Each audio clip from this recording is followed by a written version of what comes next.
Ma ring light ne fonctionne plus. Donc je me retrouve à devoir placer une lampe sous mon téléphone pour avoir un minimum de luminosité parce que dehors c'est pas trop ça. Et franchement très déçue par Amazon parce que vous penseriez qu'un homme aussi riche que Jeff Bezos proposerait des produits plus ou moins qualitatifs, mais visiblement c'est pas trop le cas. Enfin bref, cette parenthèse étant fermée, je me suis assortie au livre que je vais présenter aujourd'hui. Donc j'ai juste trop hâte de vous en parler.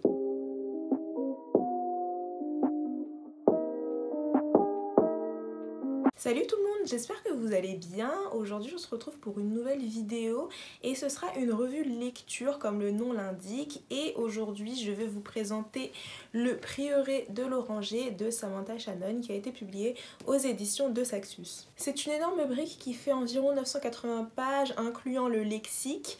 Et c'est un livre un petit peu spécial parce qu'en France, on en a beaucoup entendu parler grâce aux réseaux sociaux, Bookstagram, Booktube, etc.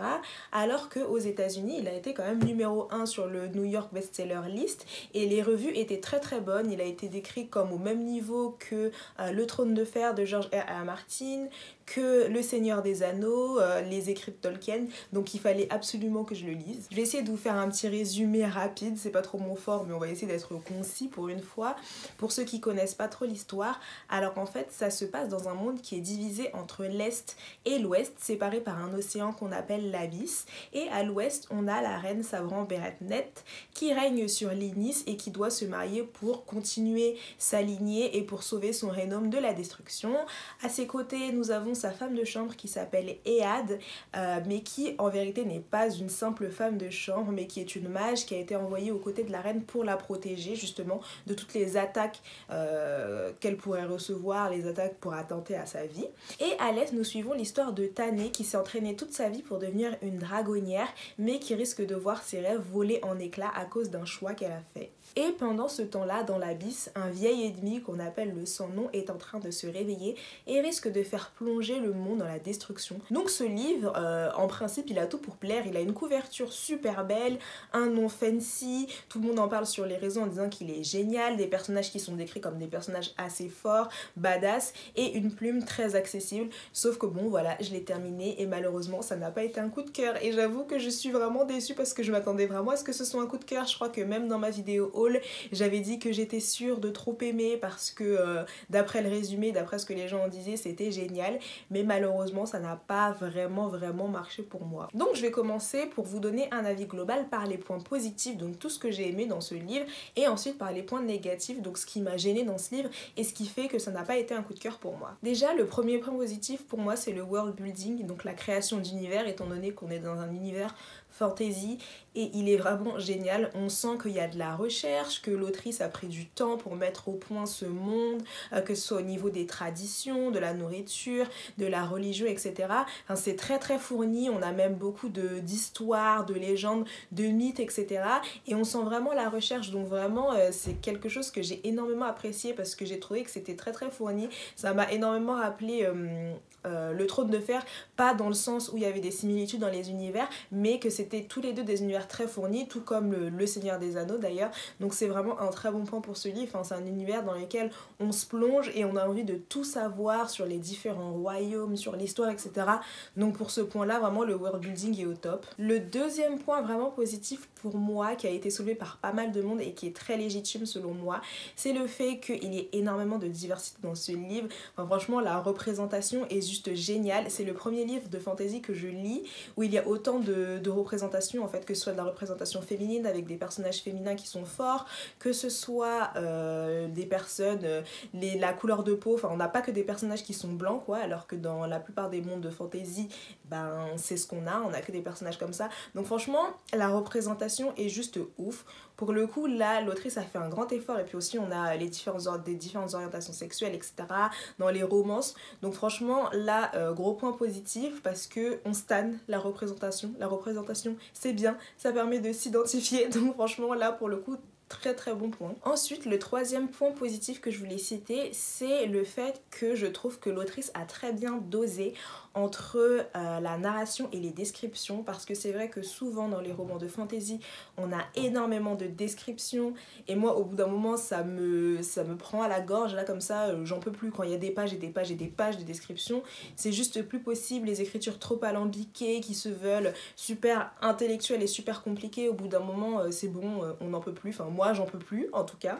Donc j'ai trouvé son écriture très accessible, très simple, mais en même temps qui s'immergeait bien dans son univers, donc pour le coup j'ai trouvé que sa plume était très agréable et surtout pour un roman aussi long, j'ai trouvé ça très aéré et surtout le fait que les chapitres soient courts. Je m'attendais à des chapitres hyper longs, enfin des espèces de pavés, mais finalement non, du coup c'est très bien aéré et ça permet au lecteur de respirer aussi, parce que pour un livre aussi long, des chapitres qui feraient une vingtaine de pages, je pense que ça aurait pas été possible quoi, ça aurait été un peu étouffant. Donc pour ce coup là, vraiment un très bon point. Ensuite, le dernier point positif, ce serait pour moi le personnage de Ehad.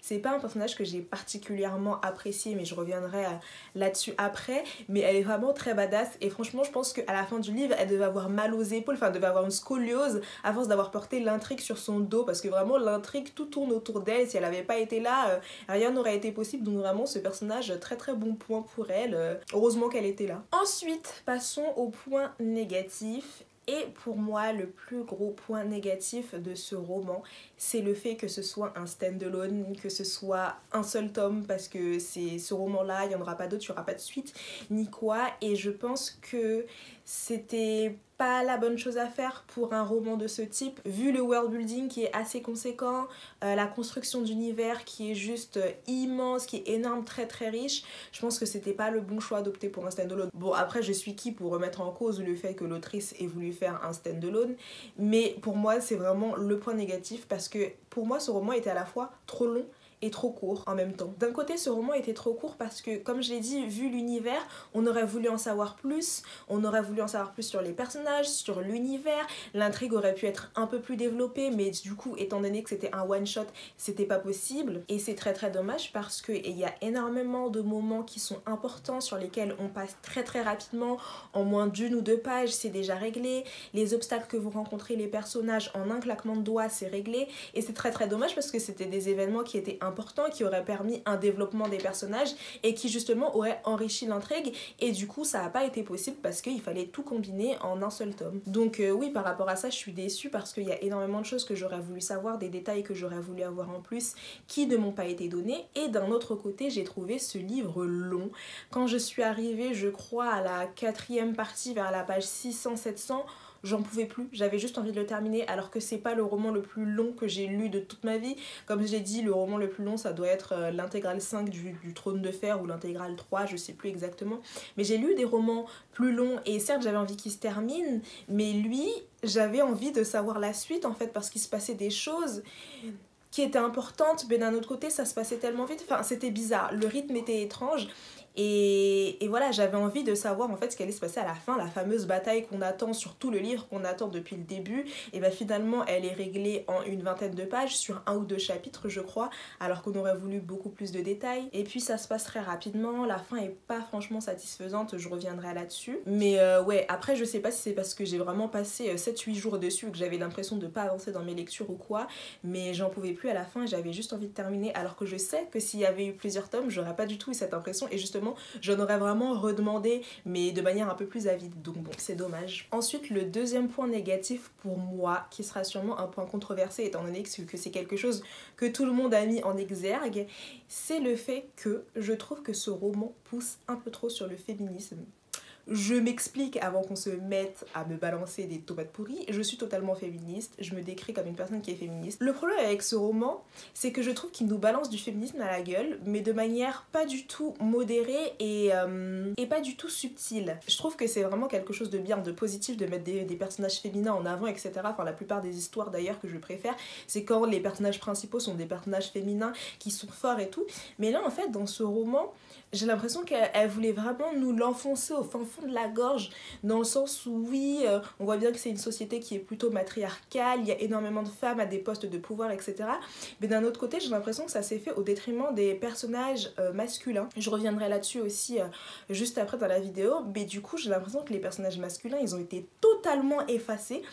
Et ils sont nuls, enfin moi je les ai trouvés plats, mais voilà, je trouve que ça s'est fait un peu au détriment, alors que justement c'est dommage parce que s'ils avaient mis des personnages féminins forts, mais des personnages masculins forts aussi, bah ça aurait pu justement montrer que c'est possible que les deux coexistent, si vous voyez ce que je veux dire. Je sais pas si j'arrive à m'exprimer de manière suffisamment claire, mais j'ai trouvé ça relativement dommage que ce soit fait de cette manière. Je vais essayer de m'expliquer en prenant un exemple. Prenons le trône de fer par exemple. Beaucoup de personnes pensent que l'univers est sexiste, clairement, mais beaucoup de personnes pensent que les livres et la série sont sexistes. Moi je ne trouve pas particulièrement. Pourquoi? Parce qu'on a des personnages féminins qui sont très forts sans que ce soit forcément des guerrières. Certes, on a les personnages de Arya et de Brienne, mais on a aussi Catelyn Stark, on a Cersei, on a Sansa Stark.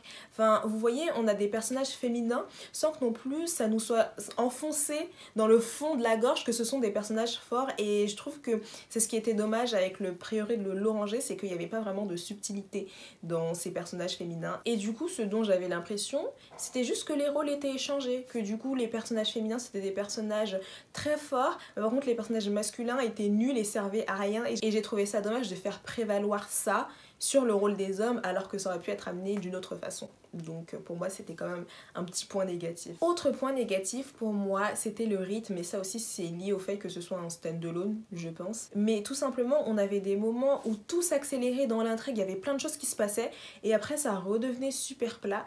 Et ensuite on avait encore plein de choses qui se passaient, carrément on passait à côté de certains événements tellement ça allait vite, puis ça redevenait plat.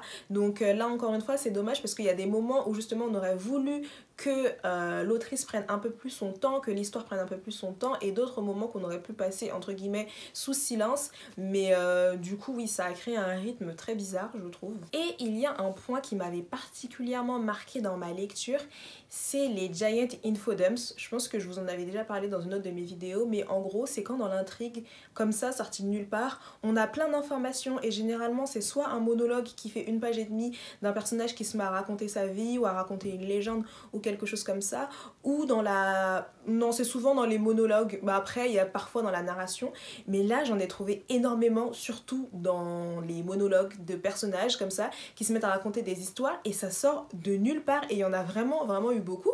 Je les ai pas comptés, mais je sais qu'à chaque fois que je tombais là-dessus, j'étais en mode « Oh non, pas encore !» Parce qu'il y a l'intrigue qui est en train de se dérouler, et d'un coup il y a un personnage qui fait oui, tu veux que je te raconte une histoire? Et là il y a la personne en face qui lui fait oui raconte-moi, alors que non, on n'a pas particulièrement envie de savoir, mais pour le bien de l'histoire il faut que cette légende ou ce mythe ou peu importe soit raconté, donc on nous le balance comme ça. Et il y en a eu beaucoup, et franchement c'est...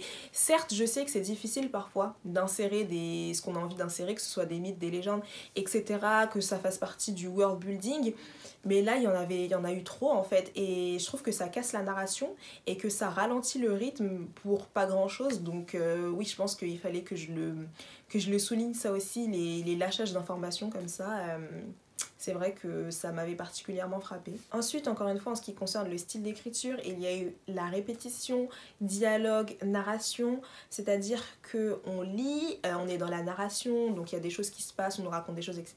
Et après, 2 secondes après, il y a exactement la même chose qui est redite, mais en dialogue, ce qui n'a pas vraiment de sens, parce que dans ce cas-là, supprime le dialogue et garde que la narration, ou sinon tu annonces ce qui se passe dans le dialogue, mais pas dans la narration. Donc encore une fois, c'était quelque chose qui ralentissait l'intrigue et qui l'alourdissait.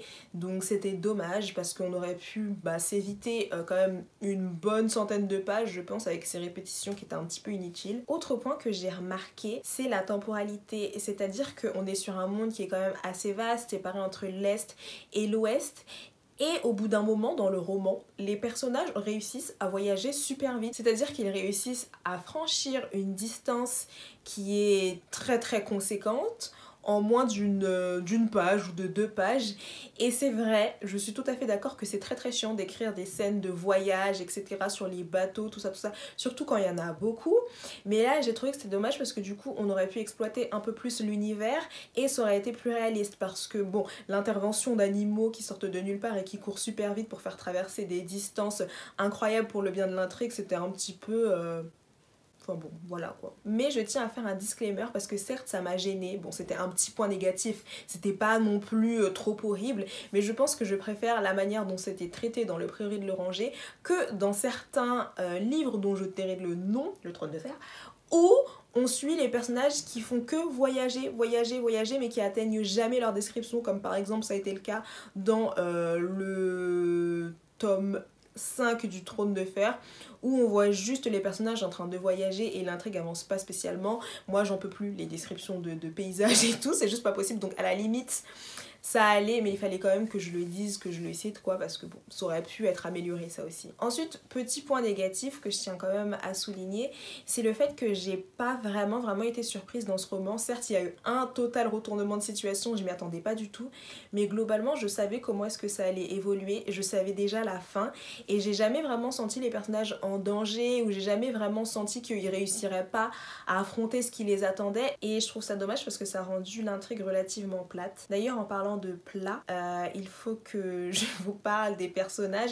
Ce sera mon dernier point négatif, je pense. Mais ouais, les personnages, je les ai trouvés plats. Tous, en fait. C'est-à-dire que au début et à la fin, on n'a pas vraiment d'évolution de personnage, sauf peut-être pour le personnage de Niclès, plus ou moins. Mais les personnages évoluent pas tant que ça, ils sont pas si changés que ça, ils sont pas si challengés, je pense, dans l'histoire. Et ouais, on n'a pas d'évolution, et surtout étant donné qu'on passe très vite sur eux, il n'y a pas de développement du personnage en fait. Il reste pareil du début à la fin. Et ouais, j'ai trouvé ça dommage aussi parce que moi j'aime bien les intrigues où on a quand même des changements dans les personnages, une évolution des personnages, parce que certes on suit une intrigue mais on suit aussi des personnages et généralement on suit leur évolution, et là il n'y a pas eu d'évolution particulière, donc j'ai trouvé ça dommage. Je dis beaucoup le mot dommage dans cette vidéo, désolée. Et je voulais aussi revenir sur les personnages de Niclès et de Lot, parce qu'on suit 4 points de vue, on suit Tané, Ead, Niclès et Lot, donc les deux derniers étant des personnages masculins. Et je trouve que le rôle qui leur a été donné était si minime, et en fait à la limite ils auraient pu ne pas avoir de point de vue, ça aurait pas changé grand chose à l'histoire. Et c'était dommage en fait parce que je pense qu'ils avaient quand même un certain potentiel, mais encore une fois qui n'a pas été exploité. Donc ouais, pour ces deux personnages, petite déception tout de même. Du coup oui, je peux dire que j'ai eu de coup de cœur pour aucun des personnages. Bon après ça arrive, hein, c'est pas spécialement ce que je recherche dans un livre. Généralement déjà les personnages principaux, moi c'est pas trop ma tasse de thé comme je le dis et je le redis. Les personnages principaux généralement moi je suis pas trop fan. Mais là même dans les personnages secondaires et tout, j'ai pas trouvé qu'il y avait un personnage qui se détachait particulièrement plus que les autres, donc ouais, encore une fois niveau personnage, bah étant donné qu'ils étaient plats, voilà, pas de coup de cœur au niveau des personnages. Donc globalement, est-ce que je recommanderais le Prieuré de l'Oranger? Je pense que c'est un bon roman pour commencer la fantasy, pour s'immerser dans un univers fantasy, quand on a la foi de lire 960 pages, mais bon après ça peut être lu sur plusieurs semaines, voire plusieurs mois, donc c'est pas très contraignant une fois qu'on est motivé.